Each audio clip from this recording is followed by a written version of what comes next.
although I'm looking at London, this will apply in different ways to other places, but we have known from lots of conversations with people using audience spectrum that audience spectrum at the top tier in London has created some particular challenges that have necessitated some sort of various creative responses in the past in terms of different ways to break down the segments to kind of get more granularity. And the reason for that is this. If we look at the overall audience spectrum profile, the top tier for London, 75% of the population are in those three key segments. So kaleidoscope creativity, metroculturals, experience seekers. So getting on for a third in each of those top two. Which obviously then makes it quite difficult to be granular with that unless you start introducing other factors. It also means that the picture across the whole of London, when you apply that, gets a little bit less nuanced than perhaps we would want. So what we're looking at here is just zooming in on the kaleidoscope creativity and looking at the two subtypes of that particular segment gives us a more nuanced picture of London as a whole. And we're doing that in this instance by looking at the profile of the boroughs. Of course, again, all this information can be looked at by region, by local authority or borough, by ward, by postcode sector, whatever. But in this instance, we'll stick to something nice and clear at the borough level. So, just to explain what will, on the face of it, look like a sort of slightly complex chart. It's not as bad as it looks, I promise. Broadly speaking, we've put every borough in London on this one chart, and the higher up they are on this one axis, the higher the proportion of kaleidoscope creativity there are within that borough overall. So you can see Newham is far and away the highest, with getting on at something like 67% within kaleidoscope creativity. And right at the bottom end, you can see Havering down there with very few indeed, about 3%. So they're sort of stretched out on that dimension. We've also then stretched them out on the opposite dimension, which is to say, of the kaleidoscope creativity that are in that borough, are there more of them who tend to be in K1, or are there more of them that tend to be in K2? So the more extreme the balance between those, the further away from that central line they'll be. So you can see here, for example, Kensington and Chelsea has relatively few kaleidoscope creativity at all. When it does have them, they're overwhelmingly going to be the K1 type. Whereas if you look at Hillingdon in the middle on the right, you can see that actually there's a slightly higher proportion of them getting on for a third, but they're very predominantly the K2 type. So you can sort of see different types of places have different balances within the kaleidoscope creativity, as well as different volumes of them overall.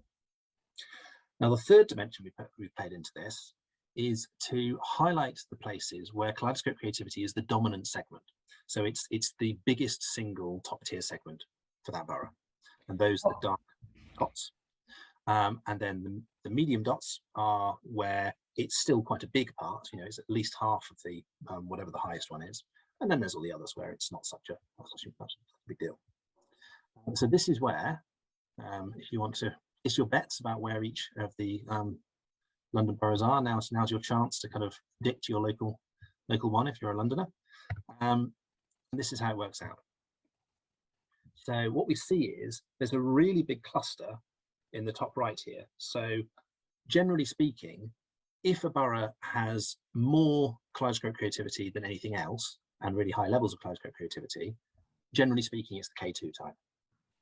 If there are, the only exception to that, in fact, is Lewisham, which is the only place which has more kaleidoscope creativity than any other segment, but they skew the other way, and it's very marginal. It's pretty close to the centre line there. Then we have a couple of other little groupings. So in the east and south of the centre of London, we've got this pocket of sort of Hackney, Lambeth, Tower Hamlets, Southwark, where they're more likely to be the K1 group, but it's not the single largest group. In fact, there's lots of metroculturals around this particular area. And then conversely, Haringey, Merton, Barnet, skew the other way. And then we've got quite a swathe elsewhere. But you can see that in some of these areas, there's really very few of the K2 types, even though there aren't that many kaleidoscope creativity overall. So that's the kind of, you know, Westminster, Hammersmith, Kensington, etc. Ollie, we've just had a question from Bella, who said, can you just remind us what kaleidoscope creativity as an overall segment are like? So very particular, very urban segment, appears in lots of big cities, and yes, so they have a tendency to be more diverse in terms of ethnicities. There's a tendency to be a little bit younger than average, but often so I mean, in a way it's the sum of these two subgroups here. So you do get kind of pockets of people who've lived in particular places for quite a long time, but also then you have these kind of sort of younger singles, particularly in often it could be council blocks, or it could be sort of rented accommodation. So it's a bit of a mix, but a strong urban skew. And I think importantly, you know, they're a very important grouping for, you know, this is a type, a profile that appears in the audiences of quite a lot of organisations in large areas, and actually quite important in terms of sort of perhaps the social objectives to kind of be more accessible to a broader audience. So they're kind of an interesting group from that point of view. And they're very, you know, in particular, we see lots of kaleidoscope creatives that coming to outdoor arts events, those kinds of things, local festivals and so on. So that, just to give you a bit of flavour. Thank you. Sorry to interrupt, Ollie. There you go. In that sort of, I'm always conscious when I talk about, you know, particularly about London audiences, that lots of my colleagues actually live and breathe it, as opposed to visiting occasionally. So the other thing to say actually about that group is that we've seen some quite interesting patterns in terms of digital engagement. Some of the online engagement, that they've behaved a little bit more like some of the other highly engaged groups, or some of the higher engaged groups, through those channels. So they're often not engaging with the kind of subsidized arts sector, but are engaging in other ways potentially. So yeah, I think there's all sorts of interesting things about this group. So as much as I love a scatter plot, I've been led to believe that other people find other ways of visualizing stuff a little bit more straightforward. So let's just see where all these different groups are geographically.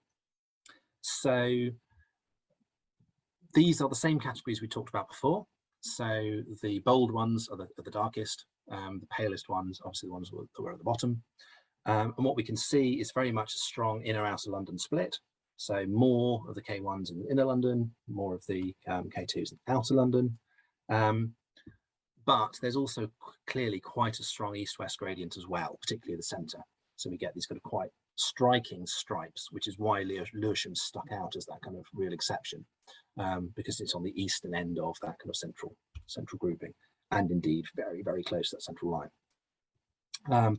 What we also see is that once you get a certain distance out of central London, the proportion of this group drops very highly anyway. So there's many fewer in the southwest, there's many fewer in the east. You get much more into the kind of suburban segments when you go out that way. Nonetheless, we can see this kind of swirl around the outside of really sort of high concentration of that kind of the K2 group, the kind of younger group there. So what this would hopefully give us is a sort of a more varied sense of the geography of the place. So, you know, we've done Where's Work in London for years, but I think even so, I think once we saw this visualized, it started to give a nice sort of impression about what was going on with these segments. And we could do the equivalent thing for different places or different segments, indeed, even in the same place.